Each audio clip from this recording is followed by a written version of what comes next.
한국 상위 1% 부자들의 은퇴 후 생활비 얼마나 쓸까? 대한민국에서 상위 1% 부자라고 하면 어떤 이미지가 떠오르나요? 강남의 초고층 펜트하우스, 해외 명품 쇼핑, 골프 회원권, 슈퍼카 이런 것들이 떠오를 수도 있겠죠. 하지만 정작 이들이 은퇴 후엔 어떤 삶을 살고 매달 생활비로 얼마를 쓰는지에 대해서는 잘 알려져 있지 않습니다. 사실 상위 1% 부자들도 노후 준비를 고민합니다. 평생 돈 걱정 없이 살 것 같지만 이들도 자산을 어떻게 관리해야 할지, 얼마나 써야 할지 신경을 쓰죠.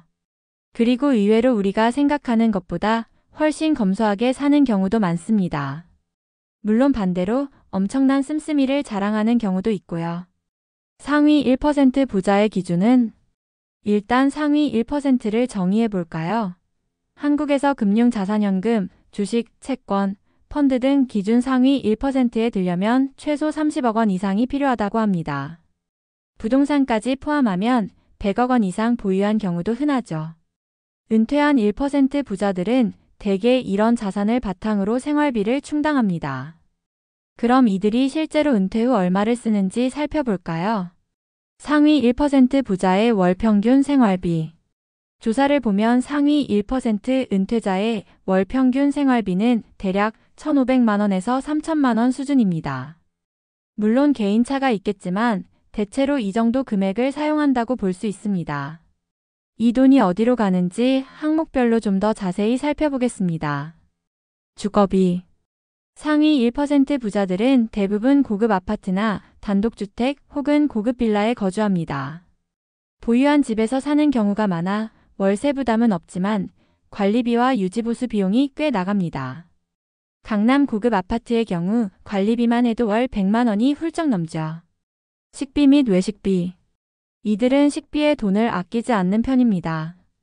좋은 식재료를 구매하거나 고급 레스토랑에서 식사하는 경우가 많죠.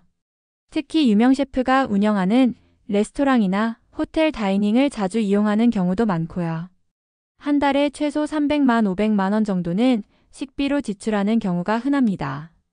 여가 및 여행. 은퇴 후 가장 많이 돈을 쓰는 부분이 바로 여행입니다. 상위 1% 부자들은 국내보다는 해외여행을 선호하는 경우가 많죠. 1년에 몇 차례씩 유럽, 미국, 동남아 등을 오가며 비즈니스석이나 퍼스트 클래스를 이용하는 경우가 많습니다. 이런 여행 비용을 월 평균으로 계산하면 500만 원 이상이 나가는 경우도 많습니다. 건강관리. 건강에 대한 투자는 필수입니다. 정기적으로 건강검진을 받고 고급 병원에서 진료를 받으며 필요하면 해외에서 치료를 받는 경우도 있습니다. 여기에 헬스 PT, 필라테스, 요가 등 개인 트레이닝 비용까지 합하면 한 달에 200만 500만 원이 들어가는 경우도 흔합니다. 차량 및 운전기사. 부자들은 보통 좋은 차를 타죠. 벤츠, BMW, 롤스로이스 같은 고급 차량을 보유하는 경우가 많고 일부는 운전기사를 두기도 합니다. 차량 유지비와 기름값, 보험료 등을 합하면 월 100만 300만 원 정도가 듭니다. 운전기사를 따로 고용하면 월 400만 500만 원이 추가되죠. 자녀 및 손주 지원. 은퇴했어도 자녀나 손주에게 경제적 지원을 하는 경우가 많습니다. 손주의 교육비, 유학비, 용돈까지 챙기는 경우도 흔하죠. 이런 비용이 월 평균 500만 원에서 1000만 원을 넘기도 합니다. 그럼에도 절약하는 부자들도 있다. 흥미로운 점은 상위 1% 부자라고 해서 모두 돈을 펑펑 쓰는 건 아니라는 겁니다. 오히려 자산을 보전하려는 심리가 강해서 씀씀이를 줄이는 경우도 많죠. 특히 금융자산이 100억 원을 넘는 초고 자산가들은 돈을 모으는 재미를 놓지 못하는 경우도 있습니다. 검소한 부자들은 외식보다 집밥을 선호하고 대중교통을 이용하기도 하며 명품보다 실용적인 브랜드를 선호하는 경우도 있습니다. 이런 부자들은 월 500만 1000만 원 정도로도 충분히 여유로운 생활을 합니다. 결국 중요한 건 자산 관리. 결론적으로 대한민국 상위 1% 부자들의 은퇴 후 생활비는 개인의 라이프 스타일에 따라 천차만별입니다. 하지만 대체로 월 1,500만 3천만 원 정도를 쓰는 경우가 많고 일부는 500만 1000만 원 수준으로 절약하며 살기도 합니다. 중요한 건 노후에도 지속 가능한 자산 관리입니다. 아무리 자산이 많아도 잘못 관리하면 줄어들기 마련이죠. 그래서 상위 1% 부자들은 은퇴 후에도 재테크에 신경을 쓰고 투자 포트폴리오를 조정하며 지출을 계획적으로 관리합니다. 결국 부자의 삶도 우리가 상상하는 것처럼 화려하기만 한 것은 아닙니다. 적절한 소비와 투자 전략이 없다면 아무리 많은 돈을 갖고 있어도 노후가 불안할 수 있죠. 그래서 부자들은 은퇴 후에도 돈을 어떻게 쓸 것인가를 고민하는 겁니다. 여러분이라면 은퇴 후 얼마를 쓰면서 살고 싶으신가요? 앞서 대한민국 상위 1% 부자들의 은퇴 후 생활비에 대해 알아봤습니다. 이번에는 그들이 어떻게 은퇴 후 재정을 관리하고 지속 가능한 부를 유지하는지에 대해 조금 더 깊이 살펴보겠습니다. 아무리 자산이 많아도 잘못 관리하면 줄어들기 마련입니다. 그렇다면 상위 1% 부자들은 은퇴 후 어떤 전략을 세우고 있을까요? 1. 부자들의 노후 준비 얼마나 철저할까? 일반적으로 많은 사람들이 은퇴를 준비하면서 연금, 부동산, 예적금 등을 활용합니다. 하지만 상위 1% 부자들의 경우 훨씬 다양한 전략을 사용합니다. 금융 자산만으로도 수십억 원에서 수백억 원을 보유한 이들은 자산을 단순히 보관하는 것이 아니라 적극적으로 운용하며 불려나가는 데 집중합니다. 이들은 노후를 대비해 크게 세 가지 자산 운용 전략을 사용합니다. 다양한 투자 포트폴리오 운영, 부동산을 통한 안정적인 현금 흐름 확보, 세금 관리와 상속 계획 철저히 준비. 이제 각각의 전략을 자세히 살펴보겠습니다. 2. 다양한 투자 포트폴리오 운영. 은퇴 후에도 상위 1% 부자들은 자산을 적극적으로 운용합니다.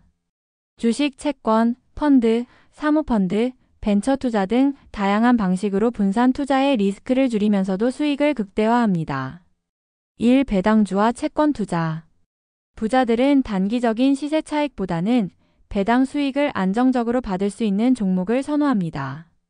특히 글로벌 기업의 배당주나 국내 대기업의 우량주에 투자해 매년 안정적인 배당금을 받으며 생활비를 충당하는 경우가 많습니다. 여기에 국공채 및 회사채 투자를 병행해 변동성을 낮추고 꾸준한 이자 수익을 얻습니다. 2. 헤지펀드 및 사모펀드 활용. 일반 투자자들이 접근하기 어려운 사모펀드, 헤지펀드 등을 통해 장기적인 자산 증식을 도모하는 경우도 많습니다. 특히 국내외 부동산 펀드, 원자재 펀드, 스타트업 투자 등을 포함한 대체 투자에 대한 관심이 높습니다. 이를 통해 평균적인 시장 수익률보다 높은 수익을 기대합니다. 3. 스타트업 및 벤처 투자. 최근에는 스타트업 투자도 상위 1% 부자들 사이에서 중요한 자산 운용 전략으로 자리 잡고 있습니다. 성공적인 창업자 출신이거나 사업 경험이 있는 경우 직접 스타트업에 투자하고 경영에도 참여하는 경우도 많습니다. 이런 방식은 단순한 재무적 수익뿐만 아니라 사회적 영향력까지 확대할 수 있는 장점이 있습니다. 3. 부동산을 통한 안정적인 현금 흐름 확보. 한국의 부자들은 여전히 부동산 투자를 선호합니다. 특히 은퇴 후에는 단순한 시세 차익보다는 임대 수익을 통한 현금 흐름을 확보하는 데 집중합니다. 일상업용 부동산 투자. 강남, 여의도 판교 등지의 오피스 빌딩이나 상가를 소유하고 있으면 안정적인 임대 수익을 얻을 수 있습니다. 월세만으로도 수천만 원의 수익을 올릴 수 있기 때문에 은퇴 후에도 부동산을 적극적으로 관리하는 경우가 많습니다. 2. 해외 부동산 투자. 최근에는 미국, 유럽, 동남아시아 등의 해외 부동산에 투자하는 사례도 늘어나고 있습니다. 해외 콘도나 리조트를 매입해 운영하거나 외국의 오피스 빌딩에 투자하는 방식으로 자산을 다각화하고 있습니다. 3. 리츠 REITs 투자. 부동산을 직접 소유하기보다는 리츠 REITs, 부동산 투자 신탁을 통해 간접적으로 부동산에 투자하는 경우도 많습니다. 이는 직접 관리할 필요 없이 꾸준한 배당을 받을 수 있어 은퇴 후 안정적인 수익원이 될 수 있습니다. 4. 세금 관리와 상속 계획 철저히 준비. 상위 1% 부자들이 가장 신경 쓰는 부분 중 하나가 바로 세금 관리와 상속입니다. 아무리 많은 자산을 보유하고 있어도 세금 부담이 크다면 실질적으로 유지할 수 있는 부는 줄어들 수밖에 없습니다. 1. 절세 전략. 부자들은 다양한 절세 전략을 활용합니다. 가족 간 증여를 활용해 세금 부담을 분산시키고 법인을 활용한 절세로 개인 자산을 법인화하여 세금을 줄이기도 합니다. 해외 투자 및 법인을 통해 국제적인 절세 전략을 세우는 경우도 있습니다. 2. 상속 계획. 상속세 부담을 줄이기 위해 사전 증여를 계획적으로 진행하거나 신탁 트러스트를 활용해 자산을 효율적으로 관리하는 방식도 많습니다. 최근에는 가업 승계를 위해 패밀리 오피스를 설립하는 경우도 늘어나고 있습니다. 은퇴 후 삶의 질을 높이는 부자들의 라이프 스타일. 돈이 많다고 해서 무조건 행복한 노후를 보내는 것은 아닙니다. 상위 1% 부자들은 삶의 질을 유지하는 데도 큰 관심을 기울입니다. 1. 건강관리. 부자들은 건강을 최우선으로 여깁니다. 정기적인 건강검진, 프리미엄 병원 이용, 해외 의료 서비스 활용 등으로 최상의 건강 상태를 유지하려고 합니다. 또한 개인 트레이너를 두고 운동을 하거나 요가와 명상 등으로 정신 건강을 관리하기도 합니다. 2. 교육과 자기개발. 은퇴 후에도 끊임없이 배우는 것을 중요하게 생각합니다. 해외 명문 대학의 온라인 강의를 듣거나 독서를 꾸준히 하며 자신의 지적 수준을 유지하려는 노력이 많습니다. 일부는 직접 강의를 하거나 책을 쓰면서 지식과 경험을 나누기도 합니다. 3. 사회적 기여. 많은 부자들이 은퇴 후 사회공헌 활동을 시작합니다. 재단을 설립하거나 기부를 통해 사회에 환원하는 경우가 많죠. 이는 단순히 돈을 쓰는 것이 아니라 자신이 속한 사회와 연결되며 삶의 의미를 찾는 과정이기도 합니다. 결론. 부자의 노후 전략에서 배울 점. 상위 1% 부자들은 단순히 소비하는 것이 아니라 지속 가능한 자산 운용을 통해 안정적인 노후를 보냅니다. 일반인들도 이들의 전략을 참고하여 자신만의 노후 준비를 철저히 할 필요가 있습니다. 투자 포트폴리오를 다양화할 것. 부동산을 활용한 현금 흐름을 확보할 것. 세금 관리와 상속 계획을 미리 준비할 것. 건강, 교육, 사회공헌을 통해 의미 있는 삶을 만들 것. 은퇴 후에도 부를 유지하는 법을 배운다면 우리 모두 부자처럼 살 수 있지 않을까요?